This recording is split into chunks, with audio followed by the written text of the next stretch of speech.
Today's talk about is not exactly my research, but we are making a small research project beside my ongoing PhD project. We are doing research in Indonesia and South Korea, and partly we are trying to link with Nepal also. How wood-based bioenergy can be a solution of land restoration of degraded lands, and it can be used for economic growth and sustainable development. So this is a kind of generic talk. Just we are starting in the beginning of the project, so we don't have any research finding just to share here. But around that topic, we are making some generic talk so that we can get some feedback, and maybe it can be part of awareness in Nepal. Yeah, global demand of energy is increasing with the increased population. By 2015, the population would be 9 billion. So energy also going rocketing in the different source of energy. In the fossil fuel, energy source from fossil fuel is really unsustainable. It's challenging to climate change. So we have to find different energy source instead of fossil fuel. We have to reduce some fossil fuel sourced from renewable resources, renewable energy sources. So in this context, bioenergy is an alternative to fossil fuel. Source of bioenergy that is supports to sustainable development. It in the context of green-based development. The source of biomass is from agriculture residue, forest, and municipal or domestic wastage, solid waste also can be used for bioenergy. But I would like to talk about forest wood-based bioenergy can be a potential solution for restoration of degraded land. And just in case of Nepal, just we can use community forest biomass from community forest, and rest of the degraded and marginal land can be used for this purpose. Just biomass, wood biomass can be used to produce any kind of liquid fuel that can be used for any purpose. So in case of Nepal, just like we are highly depending with imported fossil fuel. So in case of Nepal, it is very important to process this wood product for liquid fuel. We can use any kind of biomass for liquid fuel. Our technology is developing. Yesterday also we listened many things about this technology, but I'm not a technically expert in this part. But we have to explore and need to discuss this item in this field while in context of Nepal. So main problem is in worldwide there are a lot of bioenergy is working on this. So people are using the bioenergy, but main problem is the productive agriculture is transferred to the fuel purpose. So that directly impact to the food grade. So it's challenging again to the food security. So in case of now, so why not to use degraded forest, degraded and marginal land in this purpose? We can find the win-win situation. So we should not use the productive agricultural land for this bioenergy purpose. As a bioenergy, degraded lands is a solution. In context, Nepal is also is important because we have a lot of degraded lands, some marginal land. Most of the lands belong to community management. They have local institutions using the resources. So we can innovate. We can use that existing institutional and framework or something to innovate this bioenergy case. So this bioenergy also is very equally important to achieve the sustainable development goal. These three goals is directly related to bioenergy, and three are just indirectly linked. Just directly linked is kind of related to energy and climate change. Is indirectly is linked to the economic development, poverty reduction, and is a zero poverty and zero hunger. Is the three different sustainable goal is indirectly linked to the bioenergy case.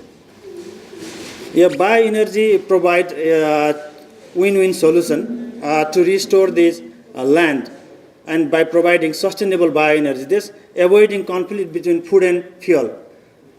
In many developed countries is a big problem. Many countries, they are using the high productive agriculture. Restore degraded land, even is the worldwide is a big problem. This land is being degraded, but that degraded land we can't use for agriculture production, but we can use for forest that can be used for the bioenergy source.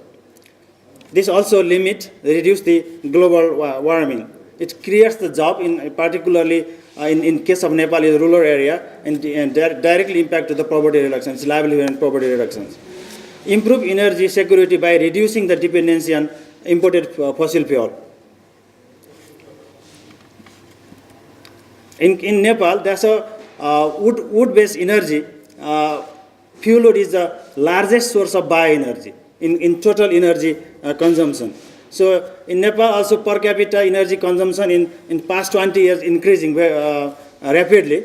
The bioenergy in total energy source, still bioenergy is the highest contribution, but we are in some kind of traditional form. So we have to need to innovate a new technology. Even fuel crops and solid waste processing are yet to establish in Nepal. We are just using firewood as the biggest source. So one interesting thing is in Nepal, recent forest inventory, forest assessment is showing that forest area in Nepal is increasing, is about almost 1% in a year. So also biomass also increasing. This particularly in the middle hill. So in the middle hill we can use the forest and biomass we can use for the bioenergy production. Just this kind of satellite image you can see is a one Pheba watershed. It's my research area. So we can see in the true color images, you can see how biomass is increasing in the particular watershed. It's just a typical example, but we can find the similar change in biomass in everywhere in the Middle East. So this provides us the opportunity to use the bioenergy as a paradigm in the next forest policy. So we can use that energy as again to the processing of biofuel. So it gives us opportunity. Also, it gives opportunity to reduce the imported fossil fuel, because recently we got a problem because we highly depend on the imported fossil fuel. So this gives alternatives and just to make independent or self-dependent in the energy sources. So one key, some common issues that I was already talking about everywhere. So wood biomass energy is still in the traditional form in Nepal. Most of the country, in developing countries, is also in the traditional form. In the most of the place, the food and energy environment is still in the debate. So we have to find how to integrate these things in a win-win relation is a problem. So we have to work out on this. Land access and security is another problem in this bioenergy research, bioenergy processing. So we need some in-depth research and development in this area for the greater understanding and to identify new technology. So in this context, we've seen that Nepal, we don't have a strong policy to support the bioenergy. We have a number of policy linked with the forestry sector, environment, but we don't have aggregate type of policy so that we can follow on that. Lack of subsidy. In different part of the world, subsidy is provided on bioenergy, but we don't have so much subsidy in forest wood-based bioenergy.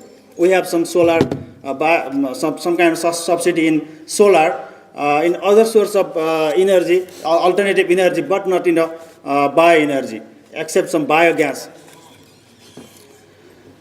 Still, we don't have integrated energy planning in the Ministry of Forest and Ministry of Energy. Some alternate energy, AEPC, or the different agencies that can directly link with the bioenergy, but we don't have any kind of combined planning and institutional framework to deal about this.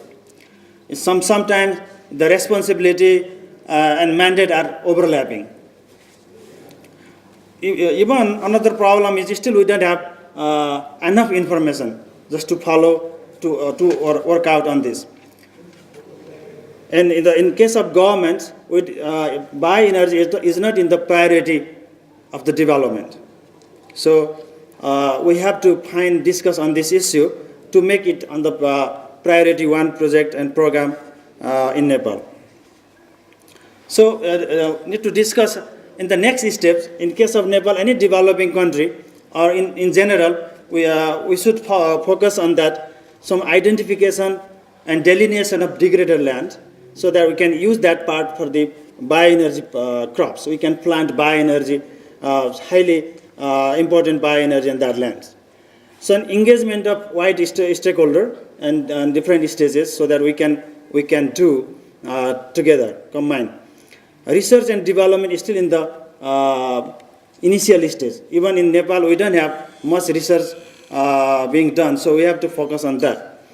Bioenergy crop in fruit production area, no conversion of natural forest for bioenergy. In worldwide, they have two options: either food crops or forest was cut down for the bioenergy purpose. But we should avoid both of these, and we can use the degraded land and for this. So still, we need some integrated planning and some favorable policy, act, and regulation for bioenergy section. The subsidy and promotional incentive is also important in the beginning, because to innovate new things, sometimes people it's difficult to adapt. So we should provide this incentive to compete with the other source of energy. Some institutional strengthening is obviously very important. We have to work on that. Innovative bioenergy technology is a very technical part. So technology still in Nepal we are poor in innovate the new technology. So we have to find some established technology worldwide, so we can use and we can modify it and use in Nepal, in any other developing country. Attractive attractive or conducive environment for potential investor. In worldwide, lot of money the people have, so they are ready to provide some very soft loan in the kind of green sector. So many bank and some kind of pension funds, they have billions of dollars, so they are willing to provide fund, so we can get that fund and we can invest for the bioenergy sector in Nepal and everywhere. So this is my just talk. I conclude here. If any question we can discuss, but it's kind of generic type of talk, so most of you know, and I'm just talking here to start some kind of discussion. Thank you.